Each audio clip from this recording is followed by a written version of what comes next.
Spanning tree PortFast is yet another Cisco's enhancement to the traditional spanning tree protocol.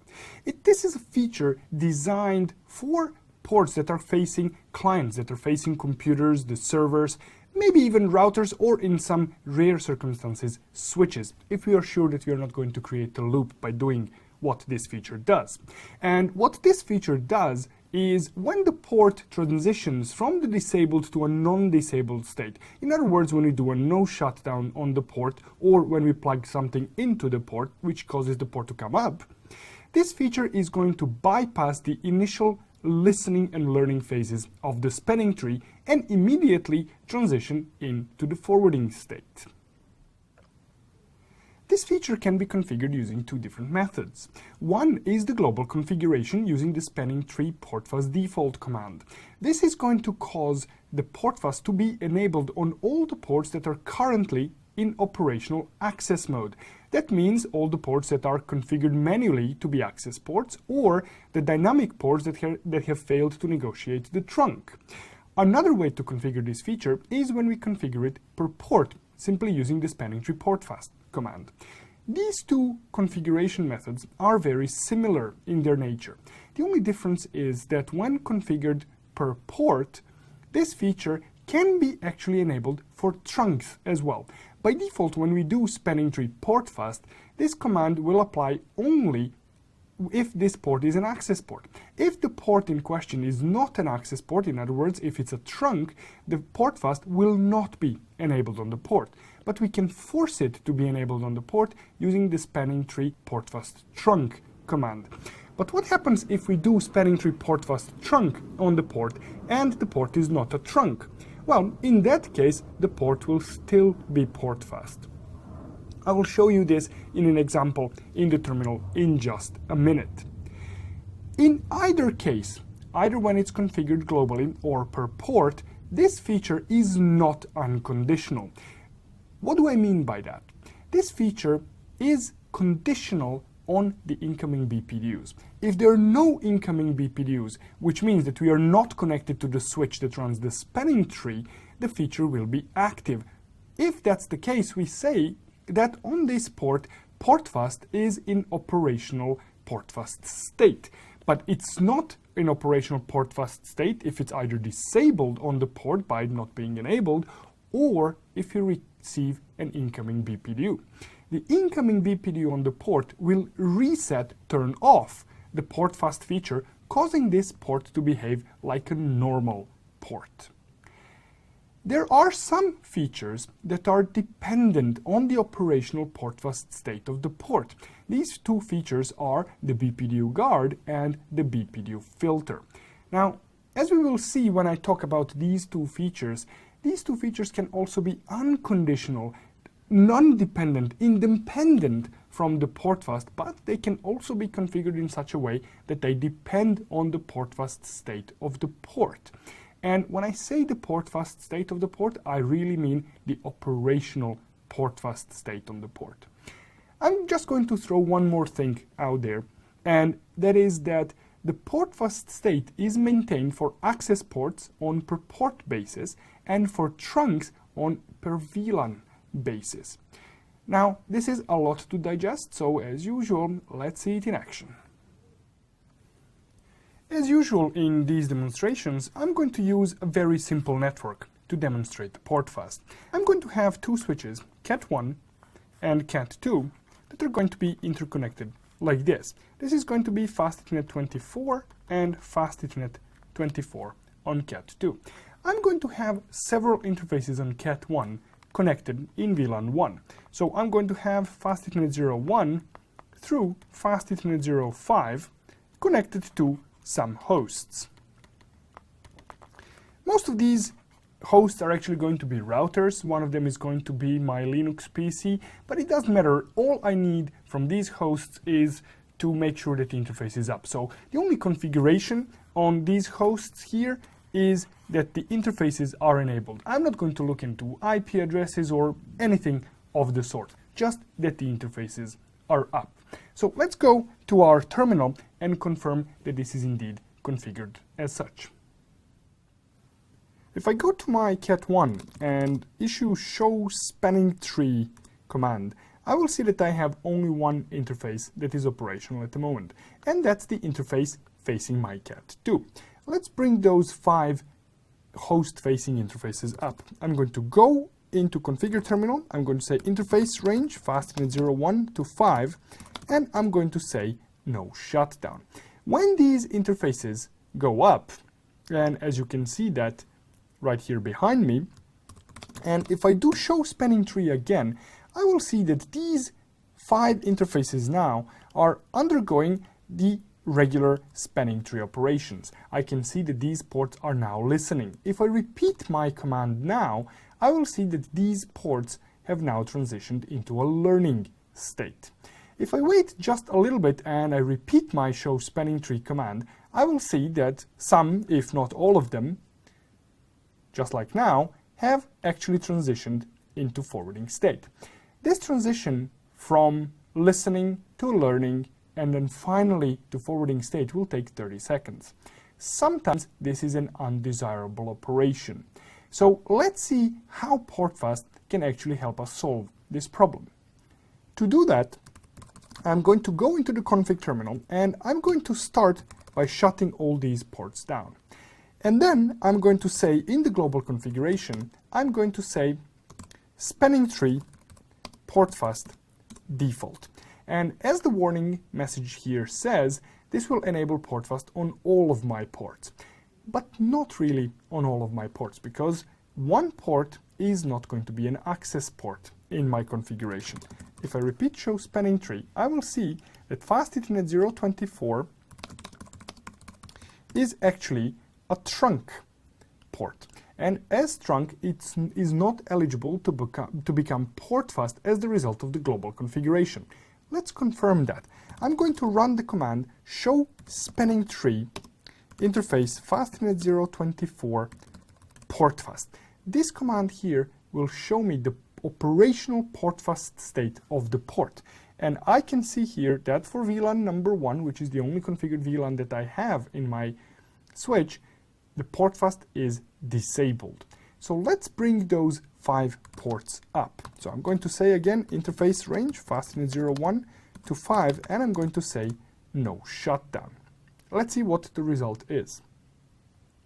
When the ports change state to up, if I do show spanning tree now, I will see that all of these ports, all 5 of them, are now in forwarding state.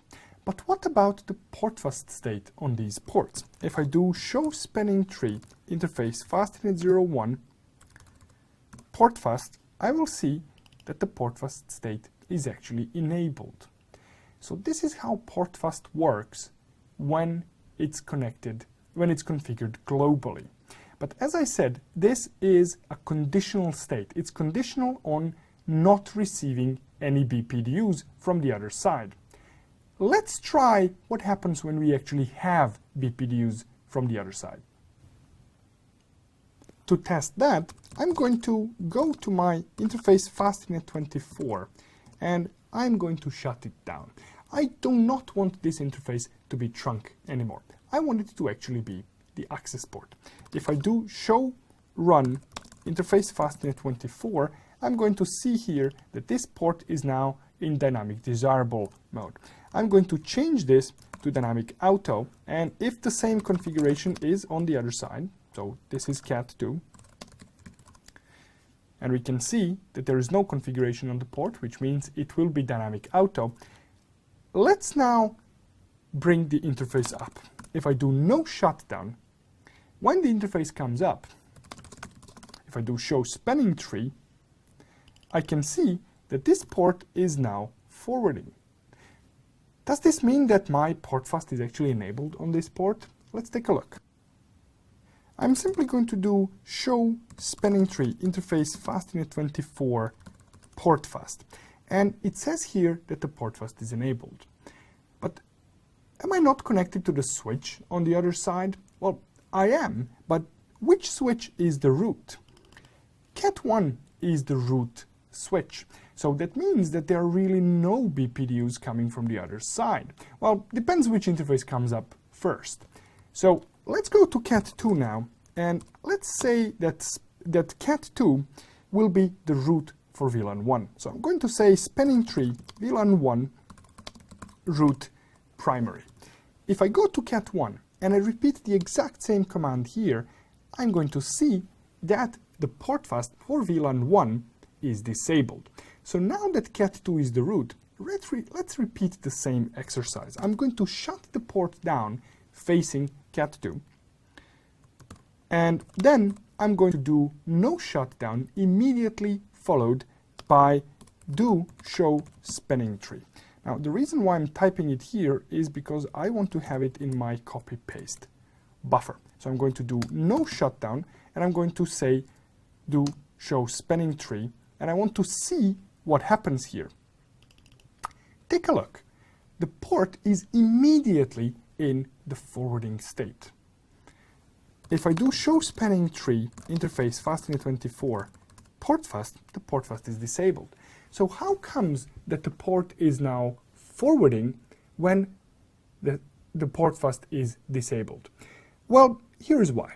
The PortFast was enabled when the port initially came up, and it immediately transitioned into a forwarding state. When it received the BPDU from the other side, the port actually lost the PortFast state.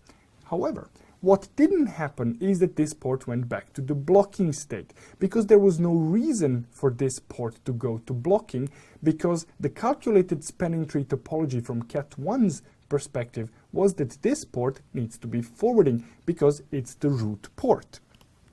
If I take a look at do show spanning tree, actually before I do that, this is an interesting situation. This is a transient state. I was actually quick enough to catch it. You can see here that cat1 now thinks that this is a designated port. The port came up, it moved into the forwarding state while cat1 thought it was the root. But if I repeat the show spanning tree now, this same port here will be showing up as the root port. So the calculated topology is still correct here, that this is going to be the forwarding port. Now, I talked a lot between these two show commands. I actually spoke long enough for the timers 2 times 15 seconds to elapse. So let's repeat this, and this time I'm going to try to be a little bit slower with my show spanning tree. So I'm going to do the shutdown again on the port, and I'm going to do no shutdown, and I'm going to wait for the port to come up, and let's wait for a couple of seconds. So now, if I repeat this command here, I'm going to see that, well, this was much shorter than 30 seconds, that the port is actually the root port and is forwarding. This is because forwarding state is the stable spanning tree state. It's not one of those two transient states, the learning or listening phase. But this was simple enough because we had only one link between cat1 and cat2. What if we had 2 links? And let's say that this is Fast Ethernet 23 on both sides here. Let's bring this interface up, make sure that it is actually an access port.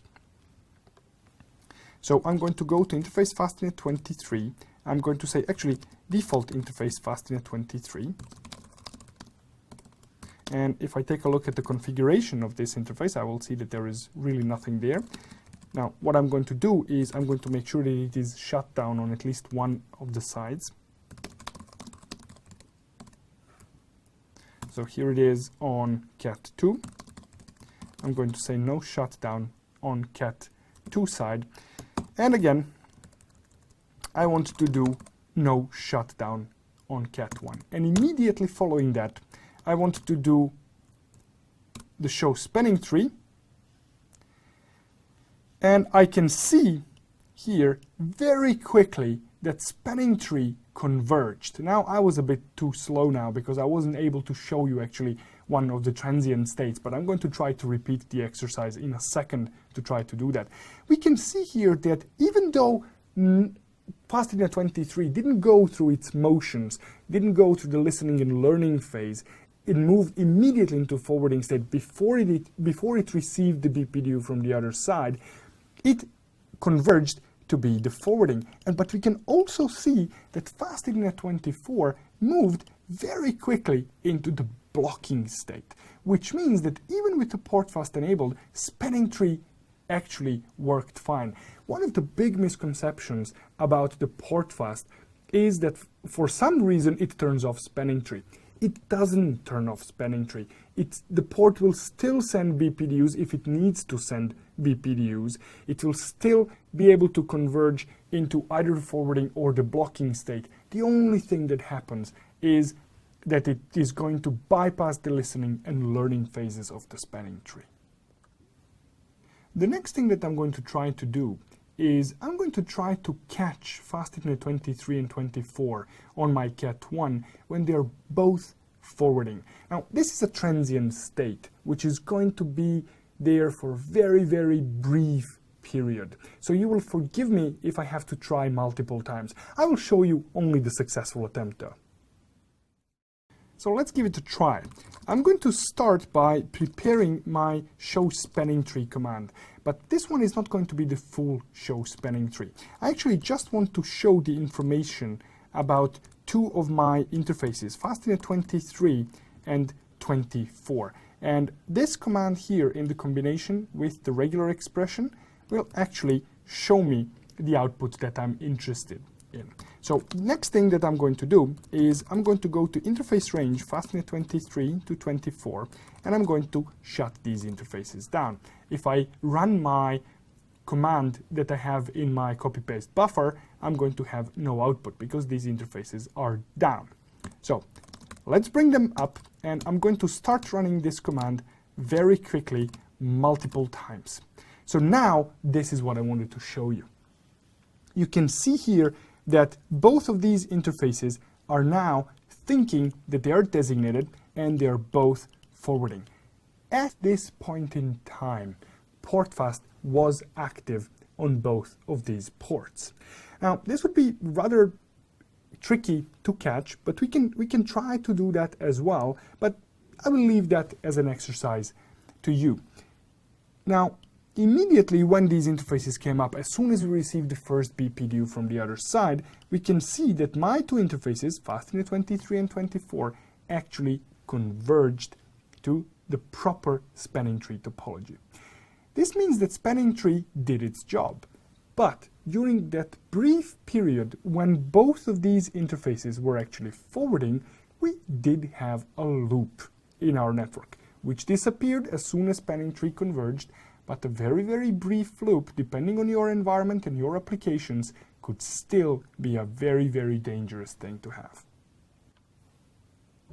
That was an example how spanning tree behaved when it's configured globally.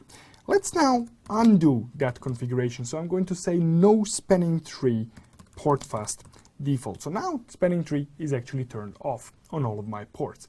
Let's see what happens when I configure spanning tree on a per interface basis. Again, I'm going to consult my FastInternet 24 interface, and at this moment I don't care about FastInternet 23, so I'm going to shut it down. I'm going to go to interface FastInternet 24. I'm going to start by shutting this interface down, and I'm going to say spanning tree PortFast on the interface itself. Again, I'm going to get a warning message here that tells me that the turning on the spanning tree can be very dangerous, etc., etc., etc. But much more important thing is this error message here. The warning here that tells me that this interface will be PortFast only when it's not a trunk. So right now, if I do show interface FastInternet 24 switch port, I can see that this port is actually in operational mode down because I didn't do no shutdown on it. So I'm going to do the no shutdown on this port. And if I do show interface switch port, I will see that this port now operates as the access port. If I do show spanning tree interface FastInternet 24 PortFast, I will see that spanning tree is disabled. Why is it disabled? Remember, Cat2 is sending BPDU frames. So let's try to see if spanning tree, if PortFast, will be active at any point in time between the no shutdown and the BPDU being received. I'm simply going to start by shutting the interface down, and I'm going to say show spanning tree interface Fastnet24 PortFast, and now I'm going to have this in my copy-paste buffer. I'm going to say no shutdown, and I'm going to start running this command here to see if PortFast was actually enabled at any point in time. And I can see that it actually was. And then I'm receiving the BPDU from the other side, and it turns off the PortFast. So I can see here that on this interface, the PortFast operates just in the same way as it was operating when it was configured globally. But let's make this interface a trunk now. So I'm going to start by shutting it down. I'm going to say switch port mode dynamic desirable. I'm going to say no shutdown here, and I'm going to run my command here to wait for the interface to come up. And I can see here that PortFast is disabled at all times. The reason for that is that the PortFast command configured on this interface does not apply when the interface itself is actually operating as a trunk, when it's in operational trunk mode. Let's now make this interface PortFast when it's in a trunking mode. To do that, I'm going to again start by shutting it down, and I'm going to say spanning tree PortFast, and I have here option to enable it as trunk. Now, I should explain this disable option here. It is unrelated to the trunking option, but when we have an interface that doesn't have a per interface PortFast configuration, but it instead relies on a global configuration, and on that interface we do not want to run the PortFast, this is where this command comes into play, because we can then exclude this interface from the globally configured PortFast. It can be very useful. So now, this is the configuration that we have on our Fast Ethernet 24. I have spanning tree PortFast trunk. I have my show command ready. I'm going to say no shutdown, and I'm going to immediately start running this command so to catch what happens with my interface. And I can see here that for a very brief period of time, the PortFast was actually enabled on the interface. Now, as soon as the BPDU was received, the PortFast was disabled. You will recall that I mentioned that spanning tree PortFast, when configured on trunks, operates on per VLAN basis and not on per port basis. Let's give that a test. So to do that, I'm going to create a new VLAN, VLAN 2, and on both Cat1 and Cat2, I'm going to create the VLAN, and also I'm going to make sure that Cat2 is the root for VLAN 2 as well as VLAN 1. So this is what I'm doing now.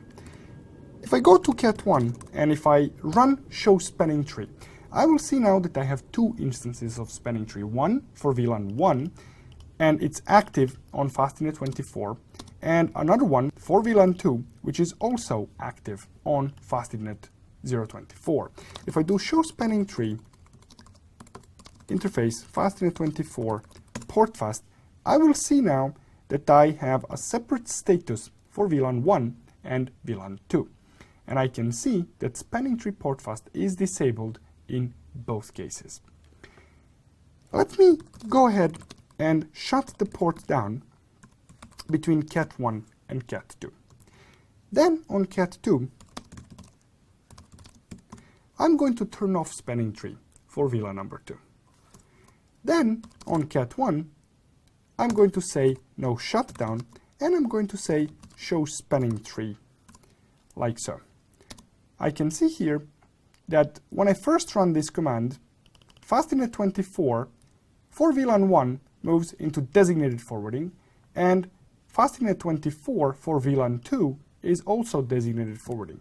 But very quickly after that, for VLAN 1, Fastnet 24 is going to become a root port, and for VLAN 2, it remains designated.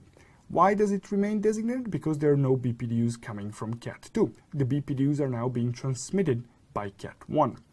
if I do show spanning tree, interface fastnet24, PortFast, I will see now that for VLAN 1, PortFast is disabled, and for VLAN number 2, the PortFast is enabled. Clearly, it's obvious that PortFast operates on per VLAN basis. Another thing that I mentioned when I introduced PortFast was that it bypasses the listening and learning phases only when the port goes from disabled state to a listening state, or when it comes up, when it's supposed to go into the listening, but instead moves directly into forwarding state. But what happens with the blocking ports? Let's give that a try.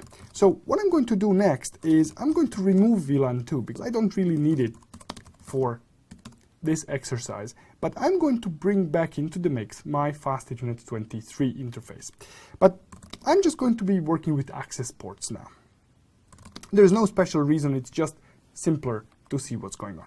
So I'm going to say interface range Fastnet 23 to 24, and I'm going to say switch port mode dynamic auto to make sure that these interfaces are actually not negotiating the trunk with the other side, or that they are not going to successfully negotiate the trunk with the other side.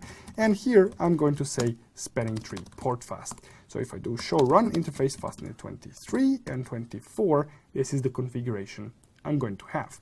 So what I'm going to do now is I'm going to say no shutdown on both of these interfaces, and let's see on cat2 if both of them actually come up. They are coming up. And if I do show spanning tree here, I will see that Fastnet 23 ended up being a root port and Fastnet 24 ended up being the blocking port. Let's now shut down Fastnet 23. If I go to interface Fastnet 23 and I say shut down, if I do show spanning tree when the interface goes down, I can see that Fastnet 24 is now moving into a listening phase. It is not forwarding, and if I keep on waiting, it is eventually going to move into the learning phase, and if I keep on waiting, it is going to continue to the forwarding phase. So even though the PortFast was enabled on this port, it is actually not transitioning into the forwarding state immediately. Now, what would be the reason for that? Well, the reason for that would be the incoming BPDUs from cat2. Because remember, what is configured, this highlighted line, is what we can call the administrative PortFast state, how the port was configured. But what actually matters for the operation is how the port operates as far as PortFast goes. And this is what I've been showing you all along. Show spanning tree interface, Fastnet 24, PortFast. The PortFast is actually in operational disabled state. When the PortFast is in operational disabled state, the port cannot transition directly into the forwarding state and instead needs to go through listening and learning phases of the spanning tree. The last thing about the PortFast is its relationship with BPDU guard and the BPDU filter. I will talk about this special relationship when I talk about these two different features.